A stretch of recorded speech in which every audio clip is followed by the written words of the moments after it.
Hello everyone, আমি কুসুম। আপনাদের সকলকে আমার আরও একটি ভিডিওতে স্বাগত। আজ তো রবিবার।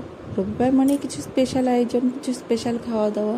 কিন্তু রোজ এই একঘেয়েমি চিকেন মাটন খেয়ে যখন ভালো লাগে না, তখন না আমি মাঝে মাঝে চিকেন পোলাও বানিয়ে নিই। আমি যেভাবে চিকেন পোলাওটা বানাই সেই রেসিপিটাই আমি আজ আপনাদের সাথে শেয়ার করছি। তো চিকেন পোলাও বলো আর বিরিয়ানি বলো, সেইটা আলু ছাড়া যেন জমে না। তাই আলু তো দিতেই হবে, তাই আমি আলুটাকে আগে নুন হলুদ দিয়ে ভেজে উঠিয়ে রেখে দেবো। এবার ওই কড়াই ওই তেলের মধ্যেই আমি গোটা গরম মশলা ফোড়ন দিয়ে নেব। তেলটা আমার একটু কম মনে হচ্ছিল, তাই আমি ওতে তেল অ্যাড করেছি। আর গোটা গরম মশলার মধ্যে থাকছে দারচিনি, এলাচ, লবঙ্গ, শুকনো লঙ্কা আর গোটা জিরে, গোলমরিচ।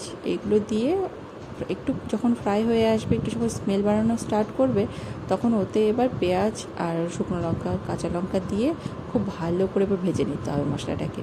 হ্যাঁ, আর একটা জিনিস করে রাখতে হবে এই পেঁয়াজ ভাজার আগে, যেটা কি না গোবিন্দভোগ চালের যে আজ আমি পোলাওটা বানাবো, গোবিন্দভোগ চালটাকে না আগে থেকে ধুয়ে জল ঝরিয়ে রেখে দিতে হবে।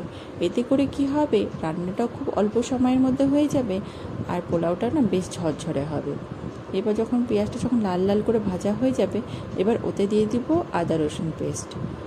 আদা রসুন পেস্টটা দিয়ে এবার খুব ভালো করে মশলাটাকে কষিয়ে নিতে হবে। মশলাটাকে না বেশ লাল লাল করে ভেজে নিতে হবে। এতে করে কি হবে, খেতেও কিন্তু খুব টেস্টি হবে। মশলা ভাজা যতক্ষণ না ভালো হবে, ততক্ষণ কিন্তু যে কোনো জিনিসের, সবজি বলো যে কোনো কিছুতেই টেস্ট কিন্তু ভালো আসবে না। এরপরে আমরা কি করব, ওতে 1 চামচ জিরে গুঁড়ো, 1 চামচ ধনে গুঁড়ো, 1 চামচ হলুদ গুঁড়ো আর 1 চামচ লঙ্কার গুঁড়ো, এইসব দিয়ে খুব ভালো করে মশলাটাকে কষিয়ে নেব। হ্যাঁ, আর একটা জিনিস দিতে হবে, যেটা হচ্ছে কাশ্মীরি লঙ্কার গুঁড়ো। কাশ্মীরি লঙ্কার গুঁড়ো দিলে পরে না কালারটা খুব সুন্দর আসে।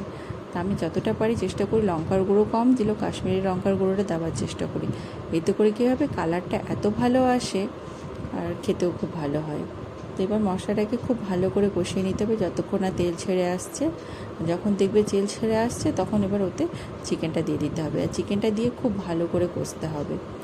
আমি কিন্তু লবণটা আগে দিইনি। আগে লবণ দিলে কি হবে, জল ছেড়ে যাবে, তখন না চিকেনটা খুব একটা ভালো ভাজা হয় না। আগে চিকেনটাকে মশলার সাথে খুব সুন্দর করে একটু 5-10 মিনিট ভেজে নিতে হবে। ভেজে নিয়ে তারপরে আমি লবণটা অ্যাড করব। এতে করে কী হবে, মাংস থেকে জলও ছাড়বে না আর মাংসটা বেশ ভালো মশলার সাথে ফ্রাই হয়ে যায়।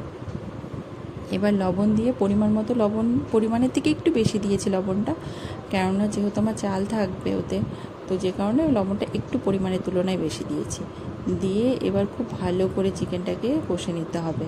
আর অবশ্যই চিকেনটাকে ঢাকা দিয়ে দিয়ে কষতে হবে, যাতে করে চিকেনটা প্রায় 50% যেন সেদ্ধ হয়ে যায়। আর আমরা 50% সেদ্ধ করব সেই চালের সাথে। তো দিয়ে মশলাটাকে খুব সুন্দর করে কষিয়ে চিকেনের সাথে এমনি ঢাকা চাপা দিয়ে দিয়ে কষিয়ে নিতে হবে। আর দেখতে হবে যেন তলায় না লেগে যায়। আর এতে করে না যখন দেখবেন একটু তলায় লেগে যাচ্ছে, তখন একটু করে জল দিতে পারেন। আর আমি এর মধ্যে এখন অ্যাড করে দিব বিরিয়ানি মশলা। বিরিয়ানি মশলাটা দিলে না পোলাওয়ে একদম বিরিয়ানির মতো টেস্ট লাগে, বিরিয়ানি থেকে কোনো অংশে কম মনে হয় না। আর আমি বিরিয়ানি মশলাটা 2 চামচ অ্যাড করেছি, একটু বেশি দিয়েছি, কারণ ফ্লেভারটা যেন বিরিয়ানির আসে। তারপরে এতে আমি এবার জল দিয়ে দেব। জল দিয়ে খুব ভালো করে কষবো। আর দেখতে হবে যেন তলায় না লেগে যায়, এইদিকে একটু খেয়াল রাখতে হবে। আর যদি দেখেন যে তলায় লেগে যাচ্ছে, তখন অল্প একটু জল অ্যাড করে দিতে পারেন। এবার দিয়ে এরকম করে ঢাকা চাপা দিয়ে দিয়ে আমি অনেকক্ষণ ধরে কষে নেব, যাতে করে আমার চিকেনটা প্রায় 50-60% যেন সেদ্ধ হয়ে যায়। দিয়ে এবার আমি কি করব, ওতে চাল মিক্স করে দেবো।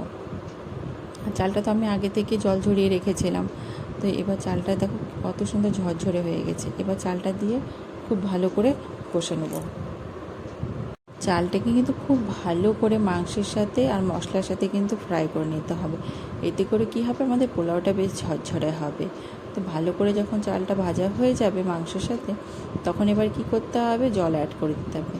হ্যাঁ, আর জলটা কিন্তু খুব খেয়াল রাখতে হবে, যেই পাত্রে আপনি চালটাকে মেপে নেবেন। আমি যেমন এই বাটিতে মেপেছি, আমি 2 বাটি চাল নিয়েছি, তো আমি 2-এর ডবল 4 বাটি আমি জল দেবো। আপনাদেরকেও সেই জিনিসটা খেয়াল রাখতে হবে, যে বাটিতেই চালটা মাপেন না কেন, সেই পাত্রে ডবল জল আপনাকে দিতে হবে, মানে চালের থেকে জলটা যেন ডবল থাকে। তারপরে এবার আলুগুলো অ্যাড করে দেব, দিয়ে একদম আঁচ কম করে আমি ঢাকা দিয়ে রেখে দেব যতক্ষণ না জলটা আমার টেনে আসছে। এরপর জলটা যখন শুকিয়ে আসবে, তখন ঢাকনা খুলে খুব আলতো হাতে নেড়ে নিতে হবে, কেননা আলতো হাতে না নাড়লে চালগুলো ভেঙে যেতে পারে। যেহেতু চালগুলো আমার আগে থেকে ভেজানো ছিল, তাই খুব আলতো হাতে চালগুলোকে নেড়ে নিতে হবে। আর দেখুন বেশ সুন্দর ঝরঝরে হয়েছে। হ্যাঁ, এর সময় কিন্তু একটু চেক করে নিতে পারে চালটা সেদ্ধ হয়েছে কি না। আমার তো একদম পুরোপুরি সেদ্ধ হয়ে গেছে আর বেশ সুন্দর ঝরঝরেও হয়েছে। এবার কি করব, চালটাকে একটু চেক করে নেবো সেদ্ধ হয়েছে কি না। আমার একদম পুরোপুরি সেদ্ধ হয়ে গেছে। এবার এটাকে কি করতে হবে, ওপর থেকে ঘি ছড়িয়ে দিয়ে এবার একদম ঢাকা দিয়ে 10 থেকে 15 মিনিট রেখে দিতে হবে। যখন আপনারা খাওয়া দাওয়া করবেন তখন একবারে যেন ঢাকনাটা খোলা হয়। তাতে করে কি হবে, যা জল ছিল, যা মানে ভেজা ভাব থাকে, সেগুলো একবারে টেনে যায় আর বেশ সুন্দর ঝরঝরে হয়ে যায়।